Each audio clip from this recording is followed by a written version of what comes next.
안녕하십니까, 이용태입니다. 본 강좌는 3D 애니메이션 툴이죠. 라이트웨이브 11.5 버전에 대한 강좌입니다. 라이트웨이브는 마야나 3D 맥스 그리고 시네마 4D와 같은 3D 전문 애니메이션 툴인데요. 오랜 전통을 가진 아주 훌륭한 3D 애니메이션 툴입니다.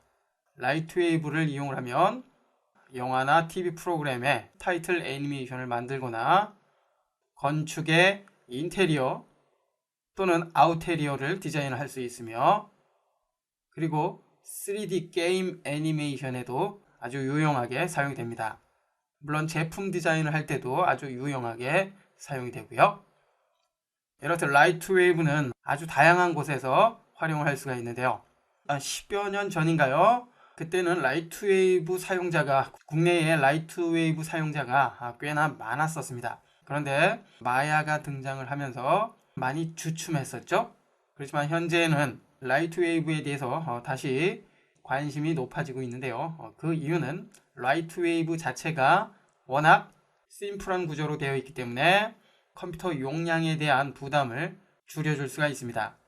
이렇듯 구조가 아주 가볍게 구성이 되어 있기 때문에 컴퓨터의 메모리 용량에 부담을 덜어준다는 장점을 가지고 있습니다. 이번 시간부터 라이트웨이브에 대해서 하나하나 살펴볼 텐데요. 첫 번째 시간인 이번 시간에서는 라이트웨이브가 어떤 프로그램인가에 대해서 간략하게 살펴보는 시간을 갖도록 하겠습니다. 현재 바탕화면을 보시면 라이트웨이브가 설치되어 있는데요. 라이트웨이브는 크게 두 가지 구조로 되어 있습니다. 먼저 하나는 모델러라는 이름을 가진 툴이고요. 그리고 하나는 레이아웃이라는 이름을 가진 툴입니다. 이 두 개의 툴을 활용을 해서 우리가 원하는 3D 오브젝트를 만들고, 그리고 만들어진 오브젝트를 불러와서 다양한 애니메이션 작업을 해줄 수가 있습니다. 모델러를 통해서는 우리가 원하는 다양한 3D 오브젝트를 만들어주고요. 만들어진 오브젝트는 레이아웃을 통해서 조명을 비춰주거나 매터리얼, 즉 재질을 설정하거나, 그리고 카메라를 통해서 다양한 씬, 즉 장면을 표현을 해줄 수가 있습니다. 이처럼 라이트웨이브는 모델러와 레이아웃 두 가지 구조로 구성이 되어 있기 때문에 각각의 작업을 최적의 환경에서 할 수 있다는 것이 특징인데요.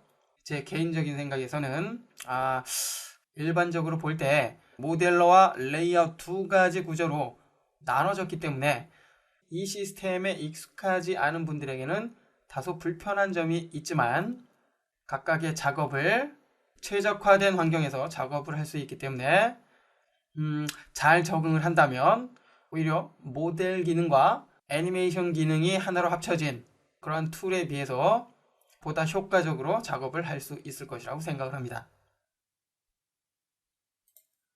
자, 먼저 모델러에 대해서 살펴보도록 하겠습니다. 더블 클릭해서 실행을 해보죠. 참고로 라이트웨이브와 같은 3D 애니메이션 툴은 32비트 윈도우나 맥 환경에서 사용하기보다는 64비트 환경에서 작업을 하는 것이 보다 빠른 속도로 작업을 해줄 수가 있습니다. 참고하시고요. 현재 모델러가 열렸는데요. 모델러에서는 앞서 언급을 했던 것처럼 우리가 원하는 다양한 3D 오브젝트를 만들어 줄 수가 있습니다. 화면을 보면 다른 3D 툴하고는 약간 차별화되어 있는데요. 일반적으로 상단에 메뉴가 있고 좌측에 즐겨 사용이 되는 툴들이 있는데, 라이트웨이브는 메뉴와 툴의 범위를 특별히 구분해 놓지 않고 지금과 같은 버튼 형식으로 사용할 수 있게 합니다.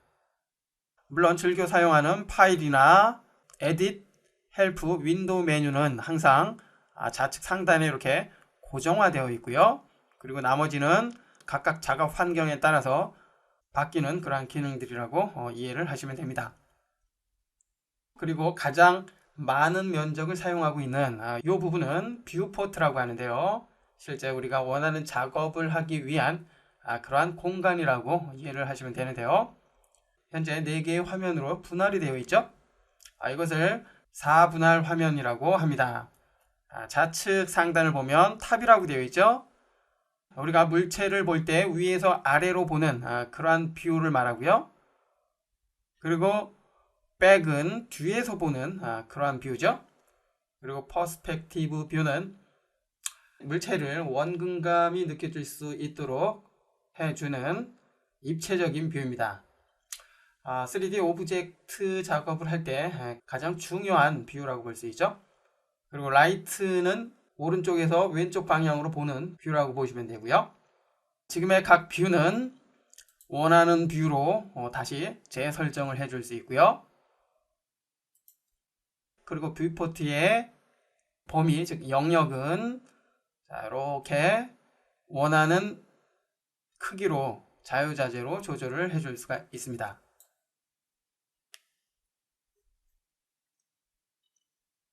라이트웨이브의 모델러에 대해서 살펴보고 있습니다. 상단으로 이동을 해보면 여기 크리에이트, 모디파이, 멀티플라이 등등이 있는데요. 이것은 일반적으로 다른 툴에서 메뉴의 개념으로 이해를 해 주시면 됩니다. 크리에이트는 오브젝트를 만들 때 사용하는 그러한 기능들이 있고요. 그리고 모디파이는 만들어진 오브젝트를 수정을 할 때 사용이 됩니다. 위치를 이동을 하거나 기본적인 모양을 변형을 할 때 사용이 되죠. 그리고 멀티플라이는 오브젝트의 모양을 보다 다양하게 표현을, 즉 편집을 할 때 사용이 되고요. 그리고 디테일은 만들어진 오브젝트를 아주 세부적으로 편집을 할 때 사용이 됩니다. 그리고 컨스트럭트는 만들어진 오브젝트의 불필요한 포인트를 없애거나 폴리곤을 없애거나 엣지를 없애거나 그리고 구멍을 뚫거나 하는 등의 작업을 해줄 수 있고요. 그리고 맵은 매터리얼, 즉 재질에 대한 설정을 할 수 있는 그러한 기능들을 사용을 할 수 있습니다. 그리고 셋업에서는 주로 캐릭터 애니메이션을 위한 뼈대죠. 본을 만들어서 설정을 할 때 사용되는 그런 메뉴들로 구성이 되어 있고요. 실렉션은 선택에 관한 기능들로 구성이 되어 있습니다. 여기서 선택을 한다는 것은 우리가 원하는 모양을 만들어주기 위한 특정 영역을 선택을 한다는 그런 의미로 이해를 해 주시면 되고요. 레이어는 레이어에 대한 기능을 사용할 수 있게 해주고요. 뷰는 뷰에 대한 설정을 해줄 수 있는데요. 여기서의 뷰는 화면, 그죠? 작업 화면인 뷰포트를 확대하거나 축소하거나 이동을 하는 등과 같은 작업을 해줄 수가 있습니다. 그리고 IO, 즉 in, out은 만들어진 작업한 내용을 파일로 만들어주거나 외부에서 파일을 불러올 때 사용이 되는 그런 기능들로 구성이 되어 있습니다. 참고로 여기서의 파일을 만들어준다는 개념은 라이트웨이브에서 작업한 내용을 다른 3D 프로그램에서 사용할 수 있도록 3D 오브젝트로 만들어주거나 아니면 현재의 라이트웨이브에서 작업을 하기 위한 데이터를 불러오고자 할 때 주로 사용이 되는 그런 메뉴로 구성이 되어 있습니다. 그 밖에 유틸리티가 있고요. 유틸리티는 스크립트를 사용할 수 있는 그러한 기능들로 구성이 되어 있는데요. 주로 프로그래머에 의해서 설정이 되는 그러한 메뉴죠. 이처럼 라이트웨이브의 모델러는 우리가 원하는 3D 오브젝트를 만들기 위한 최적화된 환경으로서 이에 맞는 다양한 기능들로 구성이 되어 있다는 거 알 수가 있었습니다. 계속해서 이번에는 만들어진 오브젝트에 조명을 비춰주거나 재질, 즉 매터리얼을 설정하거나 카메라를 이용한 애니메이션 작업을 위한 레이아웃에 대해서 살펴보도록 하겠습니다. 라이트웨이브는 모델러와 레이아웃 두 개의 구조로 이루어졌기 때문에 작업을 할 때마다 각 작업 환경으로 이동을 해줄 수가 있는데요. 그 방법은 먼저 모델러에서 우측 상단을 보시면 삼각형 모양의 드롭다운 메뉴가 있는데요.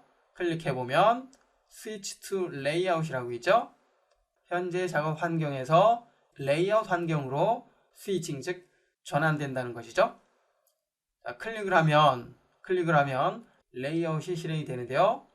물론 실행하는 방법은 바탕화면에 있는 레이아웃 아이콘을 더블 클릭해서 실행을 해줄 수도 있습니다. 그것은 작업 환경에 따라서 달라지겠지만 지금처럼 모델러에서 우리가 어떤 작업을 한 후 작업한 내용을 레이아웃을 통해서 작업을 하고자 한다면 스위치 투 레이아웃을 통해서 레이아웃을 실행을 해주는 것이 좋은데요. 잠깐만 살펴보죠. 자, 먼저 크리에이트로 이동을 해서 자, 박스를 하나 만들어 봅니다. 박스 클릭해서 선택을 합니다.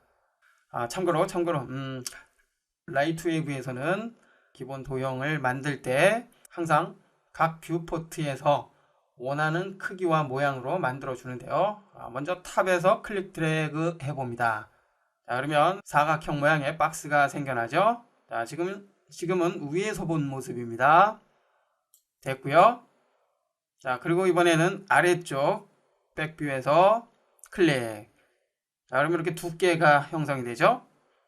됐고요. 아래쪽에 클릭. 자, 그러면 아래쪽을 기준으로 해서 이렇게 두께가 형성이 됩니다. 이처럼 기본 도형을 만들 땐 항상 도형에 따라서 약간의 차이가 있지만 현재의 박스인 경우에는 2개의 포트 혹은 3개의 포트를 이용을 해서 모양을 잡아준다는 거 기억을 하시고요.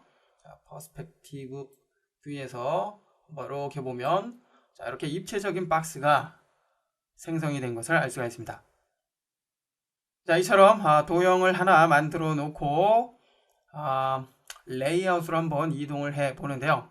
이동을 하기 위해서 스위치 투 레이아웃을 주로 사용을 한다고 했는데 맨 아래쪽에 보면 Send Object to Layout이라는 게 있습니다. 현재는 비활성화되어 있는 상태이고요. 지금의 Send Object Layout은 현재 모델러에서 작업한 이 오브젝트를 그대로 레이아웃으로 보내면서 레이아웃을 실행을 해줍니다.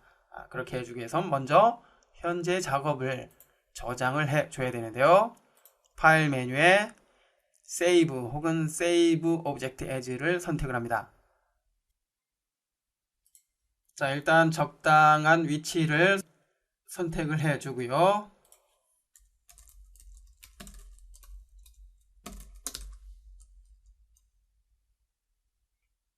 저장을 해줍니다. 자, 그럼 저장이 됐고요. 다시 한번 드롭다운 메뉴 선택을 해보면 자, 이제 Send Object Layout이 활성화되죠. 선택을 해보면 모델러에서 작업한 오브젝트가 레이아웃으로 이렇게 적용이 됐고요. 이제 적용된 이 오브젝트를 통해서 조명을 비춰주거나 카메라를 통해서 애니메이션을 만들어 줄 수 있습니다. 그리고 또한 서피스라는 것을 통해서 재질을 다양하게 설정을 해줄 수도 있습니다. 이처럼 라이트웨이브는 모델러와 레이아웃 2개의 구조로 이루어졌기 때문에 처음 하시는 분들은 약간 어색한 점이 있지만 각각의 작업을 최적의 환경에서 작업을 할 수 있기 때문에 프로그램에 의해서 생기는 시스템 부족 현상을 최소화할 수 있기 때문에 보다 원활한 작업을 해줄 수 있다는 거 기억을 하십시오. 현재 레이아웃이 실행이 됐는데요. 레이아웃을 보면 모델러와는 다르게 뷰포트가 이렇게 하나로 구성이 되어 있죠. 레이아웃은 주로 애니메이션을 위한 작업을 주로 하기 때문에 4개의 분할 화면은 거의 필요하지가 않습니다. 그렇기 때문에 이렇게 하나의 화면으로 구성이 되어 있습니다. 레이아웃을 보면 기본적으로 파일부터 윈도우 메뉴까지는 동일하게 사용이 되고요. 그리고 재질 편집을 위한 서피스 에디터, 이미지 에디터 등은 역시 같이 공통적으로 사용이 됩니다. 상단에 메뉴가 구성이 되어 있고요. 아이템은 새로운 아이템을 추가하거나 제거할 때 사용이 되는 메뉴로 구성이 되어 있고요. 여기에서는 조명을 추가하거나 카메라를 추가하는 이러한 작업이 주 작업이 되겠고요. 모디파이는 만들어진 아이템에 대한 수정을 할 때 사용이 됩니다. 그리고 셋업은 캐릭터 애니메이션을 위한 뼈대죠. 본 작업을 할 때 사용이 되는 메뉴로 구성이 되어 있고요. FX 툴은 물체의 운동 에너지죠. 역학 운동에 대한 표현을 해줄 수가 있는 다이내믹을 사용할 수 있고요. 그리고 천과 종이 등과 같은 그러한 표현을 해줄 수 있는 클래스를 사용할 수 있습니다. 그리고 또한 입자 효과를 표현하기 위한 파티클 등의 작업을 해줄 수가 있습니다. 그리고 렌더는 작업한 내용을 최종적으로 파일로 만들어주기 위한 렌더 설정에 관한 다양한 기능들이 있고요. 뷰는 역시 뷰포트에 대한 설정을 해줄 수가 있는 메뉴들로 구성이 되어 있습니다. 그리고 모델러 툴은 모델러에 관한 그런 메뉴로 구성이 되어 있고요. IO 즉 인아웃은 모델러에서의 IO와는 약간 차이가 있죠. 레이아웃에서 작업한 이 내용을 send to A를 통해서 레이아웃에서 작업한 내용을 애프터 이펙트에서 사용할 수 있게 해주고요. 여기서 사용할 수 있는 데이터는 카메라나 조명의 위치값 등을 사용할 수 있게 되겠죠. 그리고 역시 유틸리티는 스크립트에 대한 작업을 해줄 수 있습니다. 라이트웨이브의 레이아웃에 대해서 살펴보고 있는데요. 마지막으로 이 아래쪽 부분 한번 살펴보면 숫자가 이렇게 되어 있죠. 지금 이 숫자는 시간을 의미합니다. 타임라인이라고 하는데요. 애니메이션을 만들어줄 때 시간에 관한 설정을 하기 위해 사용이 됩니다. 그리고 그 밖의 기능에 대해서는 실제 작업을 하면서 하나하나 살펴보도록 하겠습니다. 살펴본 것처럼 라이트웨이브는 모델러와 레이아웃 두 가지 구조로 되어 있다는 거 알 수가 있었고요. 이렇게 두 가지 구조로 나눠진 것은 각각의 작업을 최적의 환경에서 할 수 있도록 나눠 놓은 것이라는 것도 알 수가 있었습니다. 여하튼 3D 애니메이션 툴이 다른 툴보다 배우기 어렵게 생각하시는 분이 많은데요. 그 이유는 다른 툴보다 메뉴나 화면 구성이 보다 복잡하게 이루어졌기 때문입니다. 그렇지만 계속 반복해서 사용을 한다면 여러분들도 충분히 라이트웨이브에서 여러분이 원하는 다양한 3D 오브젝트를 표현을 해줄 수가 있을 것입니다. 다음 시간부터는 실제 라이트웨이브에서 오브젝트를 만들고 애니메이션을 만드는 등의 실제적인 작업을 하나하나 살펴보도록 하겠습니다.